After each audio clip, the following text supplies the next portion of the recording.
Te doy la bienvenida a Digital Talks. Este espacio nace de la necesidad de compartir con profesionales que tienen que tomar decisiones de marketing digital y que no siempre disponen de toda la información. Para esto contaremos con la participación de expertos en marketing digital, en nuevas tecnologías, en datos o en nuevos modelos de comercialización digital. En resumen, participarán profesionales que ponen mucho cariño a lo que hacen, pero sobre todo, contaremos con personas que admiramos y de las que todos los días aprendemos.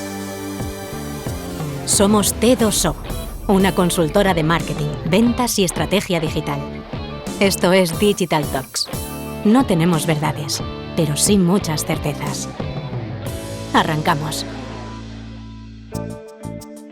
Hola, soy Esther Checa y hoy vamos a hablar sobre la experiencia de cliente y los retos a los que se enfrentan los equipos de las compañías para adaptarse al día a día de unos clientes cada vez más exigentes.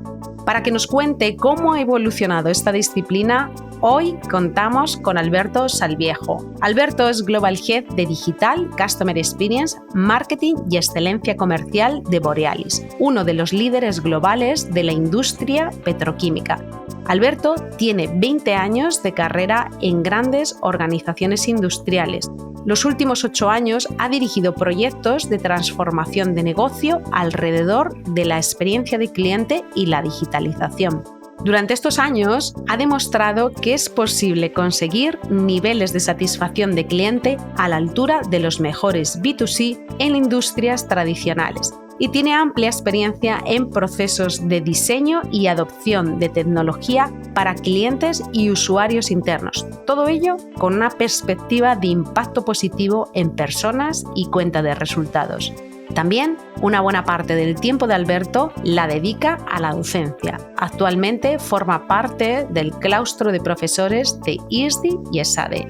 Alberto, es un lujazo tenerte hoy, así que muchísimas gracias por tu tiempo. Estoy encantado de estar aquí con vosotros.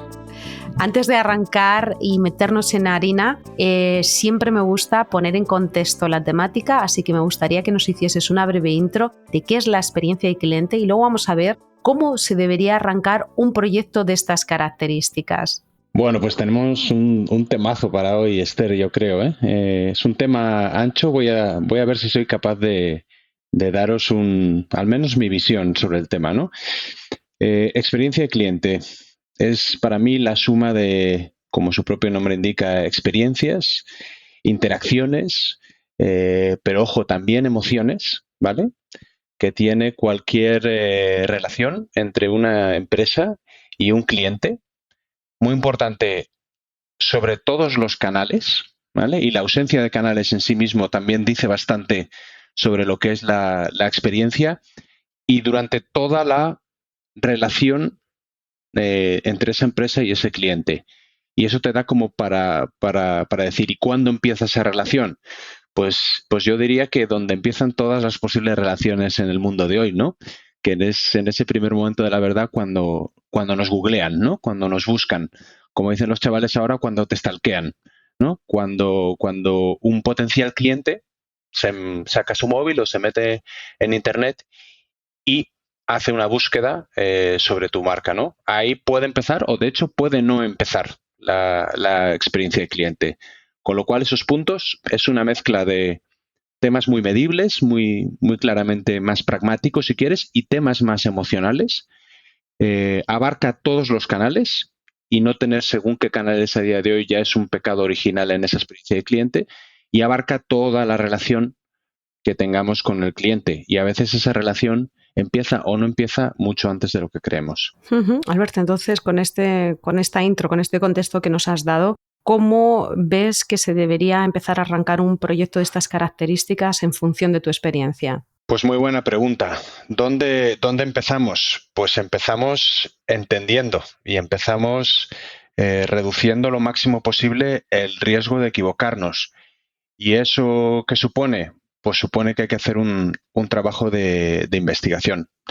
Yo creo que ahora en la era de los datos estamos como un poco obsesionados en que todos vamos a tener acceso a información estructurada en forma de datos. Eso obviamente no es verdad y creo que también tiene el peligro de minusvalorar la parte física del trabajo de investigación, ¿no? Es todas esas técnicas que tenemos, Dilo, shadowing, entrevistas, focus groups, que nos permite rascar qué es lo que quiere el cliente, ¿no? Y precisamente yo empezaría desde ahí, ¿no? Creo que el punto fundacional de cualquier proceso de mejora de experiencia de cliente es entender cómo es el día a día de un cliente, entender eso que hemos descrito antes desde el principio de la relación a una potencial fase de postventa, de fidelización, incluso de recomendación a otros, ver de forma clara cómo se desarrolla todo ese proceso, ¿no? Y ser capaces de pintar ese primer journey, esa primera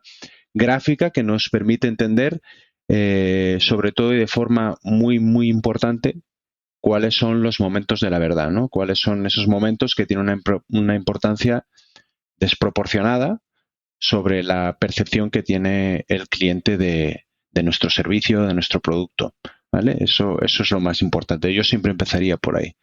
Un proyecto de estas características ¿lo puede desarrollar cualquier tipo de empresa? Yo diría que lo puede y lo debe.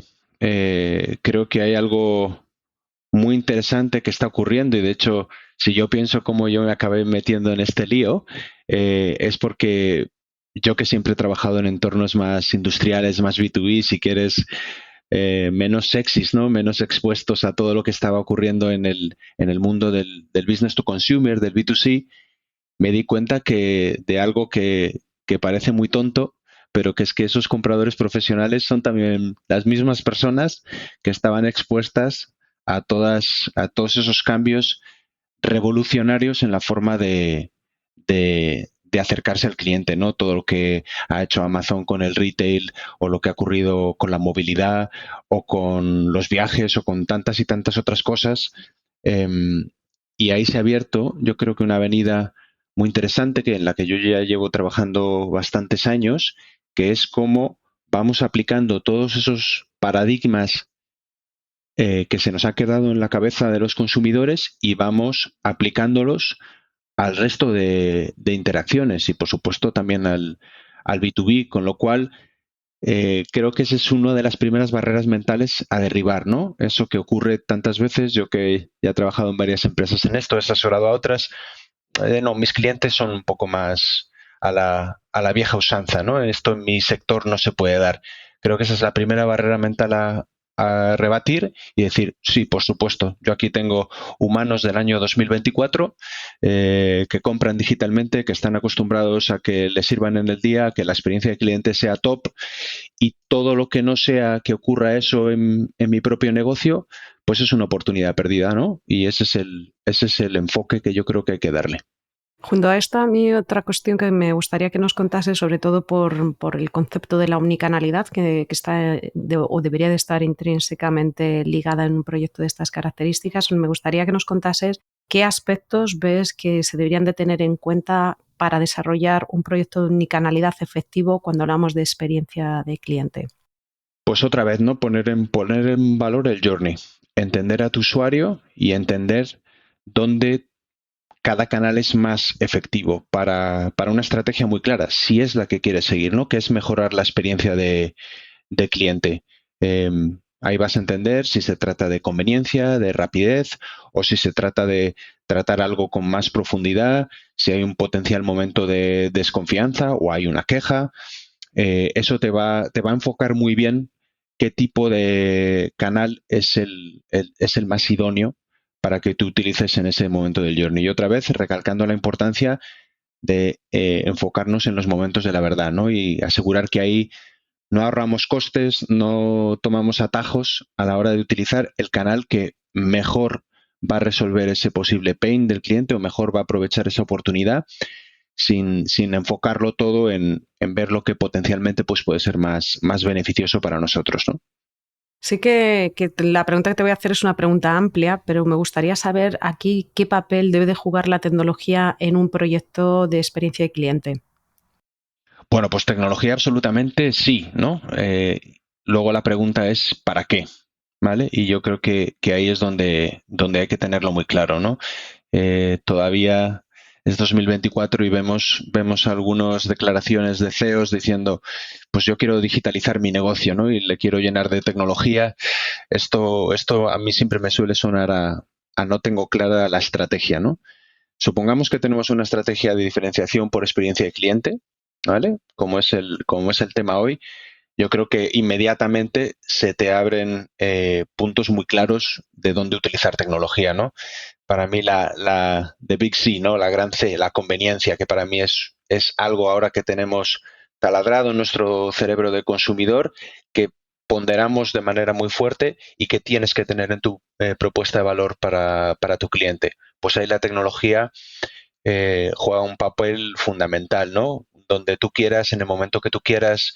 Eh, es muy difícil hacer eso sin tecnología. Otro valor fundamental tanto para el cliente como para la propia organización, ¿no? Que es la transparencia y la inmediatez a la hora de tener claridad sobre los temas que tú quieras tener, ¿no? Por ejemplo, la entrega de un pedido es un ejemplo muy claro, o el seguimiento de tu flota por ahí, por el lado interno. Entonces, claramente tenemos ejemplos en los que la tecnología te permite dar esta conveniencia, ser más rápido, ser más ágil. Ahí es donde sí o sí los tienes que utilizar. Y entendiendo también que el humano de 2024, tu cliente, es una persona que utilizará seguramente el móvil y las tecnologías los mismos minutos de media que tú, ¿no? Que será un número muy alto. Entonces, no hay solución posible para los clientes hoy sin tecnología. Dejo la coletilla de cuidado con sustituir con tecnología donde un humano puede dar un trato diferencial, ¿vale? Tener eso en cuenta siempre. Totalmente de acuerdo, Alberto. Te iba a preguntar el cuándo y el cómo se decide la tecnología que soporta la implementación de una experiencia de cliente en la compañía, pero yo creo que ya has dejado entrever varios aspectos o elementos que ayudarían a definir ese cuándo y ese cómo. Y entonces, ¿sabes? Lo que te planteo es cómo, sobre todo, la inteligencia artificial puede transformar esta parte de experiencia de cliente que hemos conocido pues hasta ahora, pero sobre todo dónde están las oportunidades de esta en este tipo de proyectos. Sí, muy buena pregunta, ¿no? Yo creo que es una de las preguntas que nos estamos haciendo todos ahora, ¿no? ¿Cuánto nos va a impactar y dónde están las áreas de oportunidad? Para mí hay un área clarísima que es seguir avanzando en personalización. Nos da una posibilidad de digerir información como no habíamos visto antes y sobre todo de generar insights ahora realmente mucho más relevantes, mucho más predictivos sobre los clientes, ¿no? Y claramente personalización es una de las cosas que los consumidores buscamos, ¿no? Sentirnos que nos conocen, que les importamos, que saben cuándo es un momento importante para nosotros. Luego para mí, punto clarísimo ahí, ¿no? Y por hacer una dicotomía y quizás pensar también en lo que supone puertas adentro, eh, uno de los temas que es básico en cualquier transformación, que es meter una cultura de experimentación dentro de la compañía. Y esto, eh, yo que tengo, por ejemplo, Copilot ahora en casi todo lo que hago, todos estos asistentes de inteligencia artificial, a las personas que trabajamos dentro de la compañía, como es mi caso, ideando experiencias, ideando propuestas de valor, trabajando en marketing, trabajando en transformación, ahora nos equipa con las capacidades que no teníamos antes a la hora de innovar más rápido, de innovar con mucha mejor información y por tanto menos sesgo, de hacer pequeños experimentos a coste bajísimo que nos permiten hacer ya no test A/B, sino seguramente incluso test más amplios, ¿no? Con lo cual, sí, lo dejaría ahí, ¿no? Nos permite innovar, experimentar para, por otro lado, ser capaces de personalizar, de diferenciar nuestra oferta al cliente. Totalmente de acuerdo. De hecho, el otro día coincidía que tenía precisamente esta conversación con un cliente y es cómo la inteligencia artificial podría ayudarles a dar una granularidad mayor a información con la cual podría ayudarles a tener una mayor calidez de la percepción del consumidor en torno a sus productos y servicios. Así que sí, totalmente de acuerdo. Otra de las cuestiones que me gustaría que nos comentases es que para llevar un proyecto de estas características también implica impactar de una forma transversal en toda la compañía y me gustaría saber qué tipo de KPIs y qué tipo de métricas se pueden trabajar. Pues muy buena pregunta, ¿no? Yo voy a poner aquí un 3+1, ¿no? A esta respuesta. Voy a decir, lo primero, KPIs relativos a ese journey del cliente, ¿no? Y otra vez con la importancia de los momentos de la verdad. Es absolutamente necesario que seamos capaces de medir en tiempo real lo que está ocurriendo ahí, ¿no? Y va a haber KPIs que quizás nunca habías medido antes, como tu puntualidad, tu disponibilidad, lo relevante que es, por ejemplo, tu catálogo de productos en las búsquedas de un determinado cliente, que ahora se van a volver KPIs importantes. ¿Por qué son importantes? Porque has entendido que esos son los que permiten que el cliente tenga una experiencia top o no la tenga buena, ¿vale? Primera capa de KPIs a medir. Segundo, ¿qué está ocurriendo con la gestión interna de estas interacciones con los clientes, ¿no? ¿Cómo es mi servicio? ¿Cómo son mis SLAs? ¿Cómo son mis indicadores sobre esa velocidad y calidad en la reacción a lo que hace el cliente? Que eso está totalmente relacionado con cuál va a ser la percepción, por ejemplo, de un cliente final cuando utiliza tu solución digital, tu canal digital. Si la experiencia no es buena y a lo mejor la aplicación está bien diseñada y es user-friendly, pero luego los tiempos de respuesta no son buenos. Eso hay que medirlo para saber que la calidad de uso es buena más allá de la calidad del diseño, ¿no? Y juntas las dos partes. Y luego, muy importante, ¿no? ¿Cómo impacta esto en el P&L de la compañía? Luego yo creo que podemos incluso profundizar un poco, ¿no? Porque tendrás cómo impacta en tus costes, en tu eficiencia y luego cómo impacta en la posible generación de más ingresos, ¿no? Que siempre es más complejo y más difícil de medir, pero hay que hacerlo. Y luego, ya tienes KPIs, ¿no? Estas 3 capas de KPIs. Señores, y en esto solemos ser, yo creo, bastante malos aquí en España. Hay que hacer comunicación, hay que hacer marketing con ellos, ¿no? Una vez que tienes todos estos indicadores sobre qué está ocurriendo con los clientes, haz marketing, comunica con tus clientes con ello, mételo en las actividades que cualquier red de ventas tiene que hacer. No dejes solo a la percepción del cliente, sino que ahora que tienes factos, como dirían los chavales, pues utilízalos, ¿no? Refuerza tu marketing, tu comunicación con datos, que para mí es una mega tendencia que hay ahora y algo sobre lo que me gusta mucho leer. Y por supuesto también utilízalos para todo ese proceso de change management interno para que la gente vea esos beneficios muy medibles de toda esta transformación que estamos haciendo. Ahí relacionado justo con lo que estabas comentando ahora, una pregunta evidente de la inversión que haces un proyecto de estas características, ¿cuál es el retorno de la inversión? ¿Cómo lo podemos medir? Bueno, diría que esto es muy importante que todos los equipos que trabajamos en transformación lo tengamos claro, ¿no? Yo siempre me defino a mí mismo como un transformador con alma de operador, ¿no? Yo vengo del negocio de gestionar una P&L, de gestionar carteras de clientes y cuando llegué a la función de transformación tenía muy claro que el P&L también era responsabilidad mía, ¿no? Y creo que esto tiene que estar muy claro desde el principio. Muy importante también ser capaces de trabajar el corto y el largo. Ver cómo somos capaces de crear una historia de delivery todos los días de pequeños pasos medibles que seguramente no son tan sexys o tan aspiracionales como hacia donde queremos ir, ¿no? Acuérdate, como dicen en ISDI, Esther, el viaje a Ítaca. Sí, pero ¿cómo se hace ese viaje, no? ¿Cuáles son las etapas y cómo tenemos impacto en esas pequeñas etapas? Y yo creo que este es uno de los temas más complicados. Luego, no tener miedo, de hecho todo lo contrario, a no trabajar el lado interno. A veces hay como un hiperfoco en cómo voy a mejorar mis ingresos, que eso siempre tiene un componente externo que no controlas, que es el mercado, son tus competidores, son los clientes, son lo que viene nuevo. Lo que sí que tienes mucha más capacidad de de controlar es lo que ocurre en el lado interno, ¿no? Entonces, cosas que claramente a mí me han ayudado, todas esas tareas que nos han permitido simplificar y agilizar el back office, liberar tiempo de la organización, ahorrar costes, todo esto no hay que tener miedo de trabajarlo, todo lo contrario. Digamos que ahí vas construyendo tu P&L y si lo haces bien, incluso parte de esos recursos los vas a poder utilizar en innovaciones más agresivas porque te los autogeneras. Y creo que es muy importante hacerlo, ¿no? Crear esa mentalidad de generar tus propios recursos. Y luego, cuando conseguimos impactar el top line, o sea, los ingresos, ahí esos éxitos van a tener muchos padres, ¿no?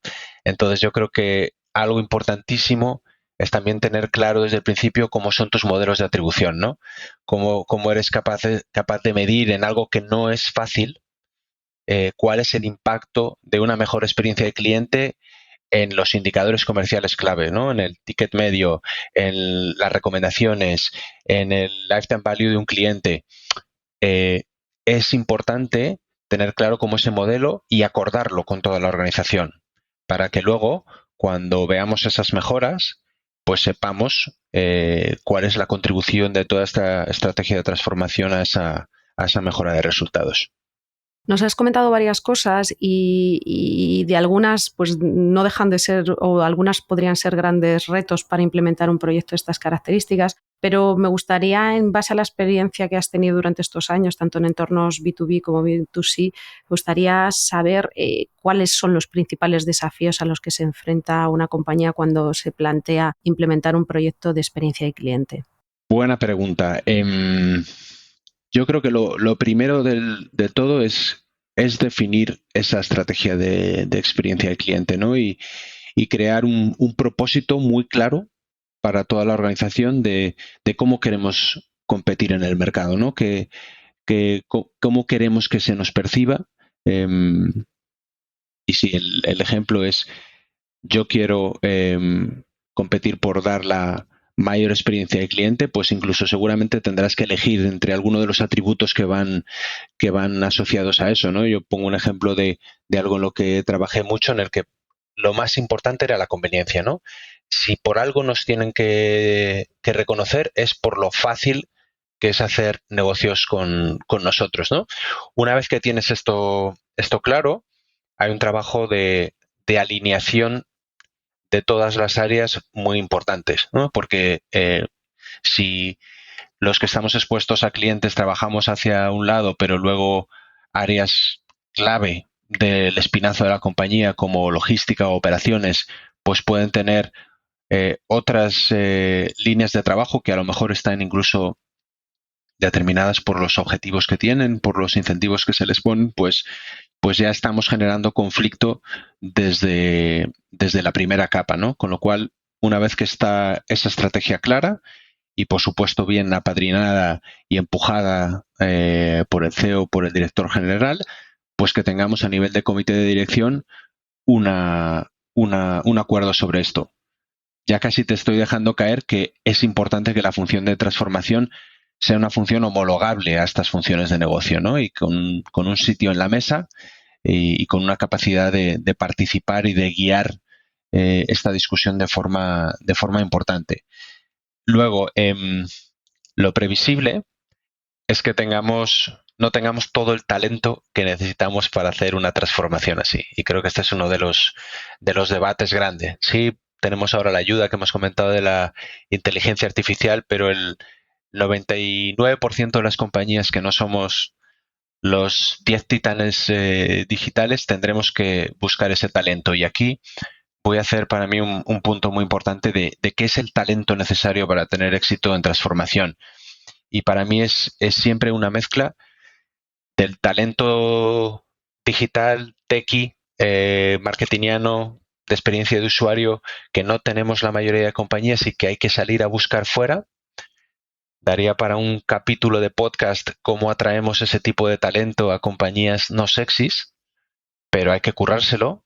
Y luego hay otra parte del talento que para mí es absolutamente clave, que es el talento de tu negocio. Al final, para mí, esto es una especie de copiar y pegar en el que tú buscas fuera, buscas el talento fuera, las nuevas tendencias sobre clientes, las mejores experiencias de cliente que casi seguro van a estar fuera de tu industria y te las traes fuera, pero una vez que eso llega, hay que bajar a tierra la idea, hay que implementarla, hay que cambiar los procesos de la compañía, hay que convencer a toda la organización de que cambie su forma de actuar en el día a día.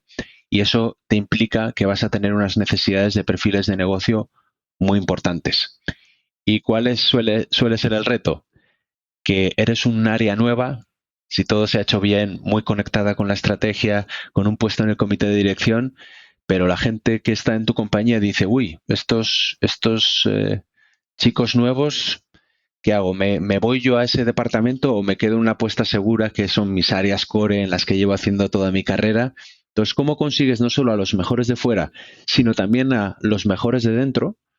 Para mí es uno de los temas más importantes que hay que tener claro, porque de esa dualidad, de ese ser ambidiestro entre lo que me tengo que traer de fuera, ese control C, el copiar, y cómo lo aterrizo dentro y lo hago con la gente que tiene red, que tiene network, que tiene credibilidad para hacerlo, pues eso es importantísimo, ¿no? Así que la composición del equipo de transformación importa. Importa también todos esos programas que hemos visto en casi todos los casos de éxito en los que se crea un programa de embajadores, de agentes del cambio. ¿Qué quiere decir esto? Que sumas a voluntarios, a early adopters, a gente que está por la labor de cambiar la compañía a ese esfuerzo, ¿no? Y pasa de ser un esfuerzo de unos pocos a un esfuerzo distribuido por toda la organización, apadrinado por gente que está motivada para hacerlo, como tú, y que además tiene esa conexión con el día a día de todas esas áreas, ¿no? Creo que ese es un punto muy importante, ¿vale? Y por último, diría tener continuidad en el tiempo, la famosa resiliencia de la que se habla siempre, y por favor, no subestimar el esfuerzo de change management, de propósito, de comunicación, de que hay de lo mío, que lleva cualquier proceso de transformación. Tiene que bajar hasta abajo y hay que trabajar con la base de la pirámide, ¿no? Y es un proceso duro, pero también súper bonito cuando eres capaz de engancharte hasta la parte baja de la compañía, ¿no? Uh-huh.